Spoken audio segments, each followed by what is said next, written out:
ఒక విషయం ఏమిటి అంటే పిల్లల్ని చక్కగా తయారు చేయాలి, నేర్పించాలి. కొంతమంది ఏమంటూ ఉంటారు అని అంటే, అబ్బే మా పిల్లలు మా మాట వినరండి, మేము చెప్పింది వినరు మా పిల్లలు అని చాలా మంది అంటూ ఉంటారు. ఇక్కడ మనం తెలుసుకోవాల్సినటువంటి విషయం ఏమిటంటే, వాళ్ళు మన పిల్లలు అన్నప్పుడు తప్పకుండా మన మాట వినాల్సిందే. అలా వినేలా చేసుకోవడం అనేది పెద్దవాళ్ల బాధ్యత. వాళ్ళు మన పిల్లలు మన మాట వినలేదు అని అంటే అప్పుడు ఇంకా వేరే వాళ్ళ మాట వినే అవకాశం కూడా అంతగా ఉండదు.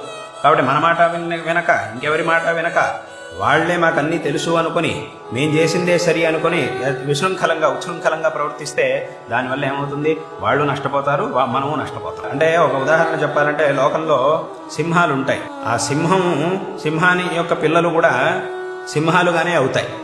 అయితే పుట్టినప్పటి నుంచే సింహం యొక్క స్వభావం ఉండదు. వాటికి పుట్టినప్పుడు మామూలుగానే అన్ని జంతువుల పిల్లలాగే అవి కూడా ఉంటాయి పుట్టినప్పుడు. కానీ తర్వాత నెమ్మదిగా ఆ తల్లి అయినటువంటి సింహం ఏం చేస్తుంది అంటే, తన పిల్లల్ని తనలాగా తయారు చేస్తుంది, ఆ శిక్షణను ఇస్తుంది పిల్లలకి.